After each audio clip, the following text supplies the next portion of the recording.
Hey there, welcome to this week's devotion coming from Joshua chapter 3. I've entitled it Taking First Steps. Now, we all want to experience and live in the promises of God, but sometimes there's something that's keeping us from claiming those promises. Sometimes there's obstacles in our way. It could be selfishness or sin, spiritual weakness or fear. For the Israelites in Joshua 3, the obstacle before them was the Jordan River.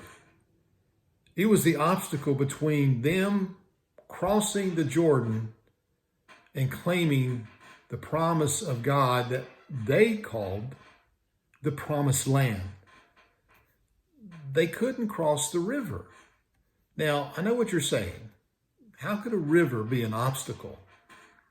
Now, here's the issue. In Joshua 3:15, it says that it was harvest season, and the Jordan River was overflowing its banks. That river was in flood stage. There was no low water crossing in sight. This river is 150 miles long, and they can't go around it. There are no bridges. They can't go over it. The way is blocked, and they're thinking, how in the world are we going to get there? Because it was a raging torrent as they stood on the banks of the Jordan, looking across it to the Promised Land. But the only way to cross that river was going to be to go through it. Now, we often miss this part of the story. Walking through that river or crossing that river was going to be almost an impossible task. Chuck Swindoll said that we are all faced with a series of great opportunities brilliantly disguised as impossible situations. So, how will you get past your impossible situation? I want to give you 3 quick points in how we can claim and follow the promises of God when they seem so far away from where we are right now. First thing you need to do is prepare your heart.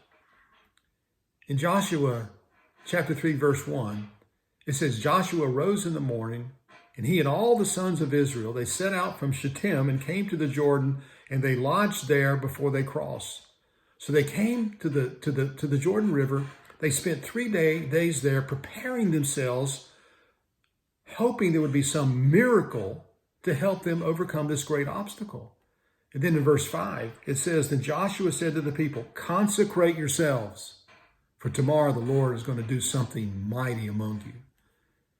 Now, this is one of the most simple but yet profound steps in facing obstacles and claiming the promises of God.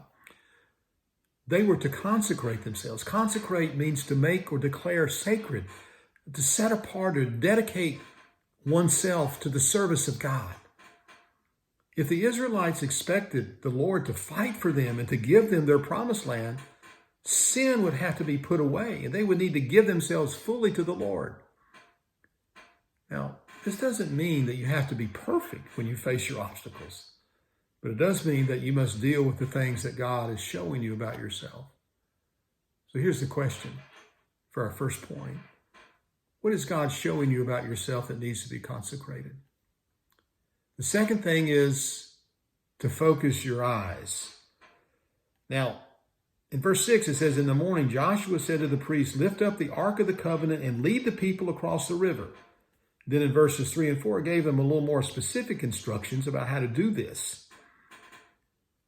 He said, When you see the Levitical priests carrying the Ark of the Covenant of the Lord your God, move out from your positions and follow them, since you have never traveled this way before. They will guide you. But listen now, stay about a half a mile behind them, keeping clear a distance of a half a mile between you and the ark, and make sure you don't come any closer. The people were to follow the ark. They were to stay back a half a mile.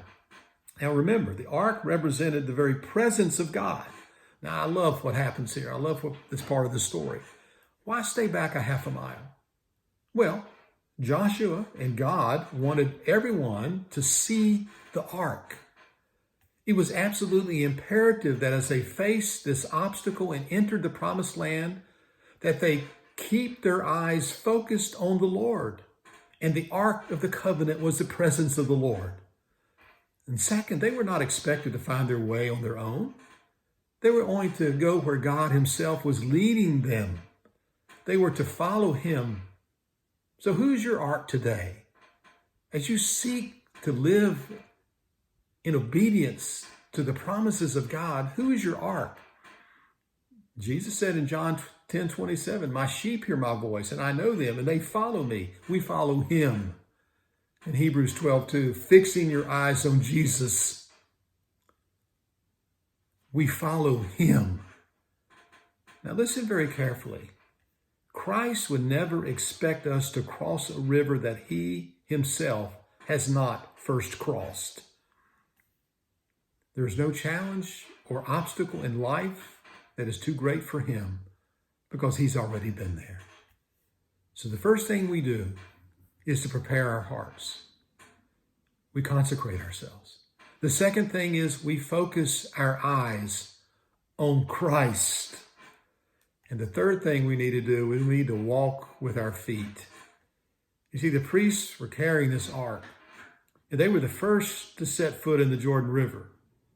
In verse 8, it says, you shall moreover command the priests who are carrying the Ark of the Covenant, when you come to the edge of the waters of the Jordan, you shall stand still in the Jordan.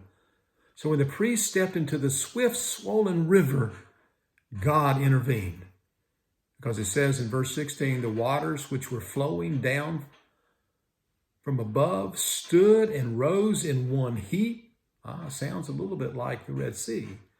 And a great distance away at Adam, a little city where God stopped the flow of the Jordan River. And then it says in verse 16, so they crossed opposite towards Jericho. Whatever God commands us to do, no matter what obstacle in life may stand in our way, he gives us the grace to do it.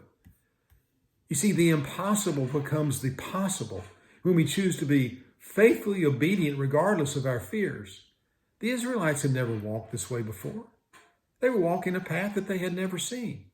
Just like the Israelites, we all walk a path that we have never seen before, and sometimes that path becomes a mountain or a rushing river. But we're not heading into the future alone. God has my path planned. He is with me each step. Erwin Lutzer said, God has traveled into my future to make preparations for my arrival. And Isaiah 43 puts it this way, verses 1 and 2, do not be afraid, for I have ransomed you. I have called you by name. You are mine. When you go through deep waters, I will be with you. When you go through rivers of difficulty, you will not drown. When you walk through the fire of oppression, you will not be burned up. Look at your life right now. Got any rivers you think are uncrossable? Only when the priests put their feet in the flowing river did a miracle take place. They had to take the first step toward the river in order to realize the promises of God. And what happened? For a 15-mile stretch, the Jordan River stopped flowing, and a throng of people about 1 mile wide made their way across that riverbed, but it was not a muddy riverbed. Verse 17 says, meanwhile, the priests who were carrying the Ark of the Lord's covenant stood on dry ground in the middle of the riverbed as the people passed by. And they waited there until the whole nation of Israel had crossed the Jordan on dry ground.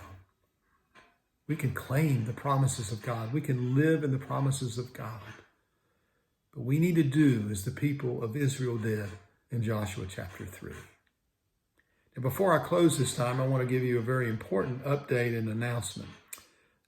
The elders of C3 met this week, and we have determined that May 17th will be the first Sunday that we gather back together again at C3. We're so excited about this. We cannot wait to get together.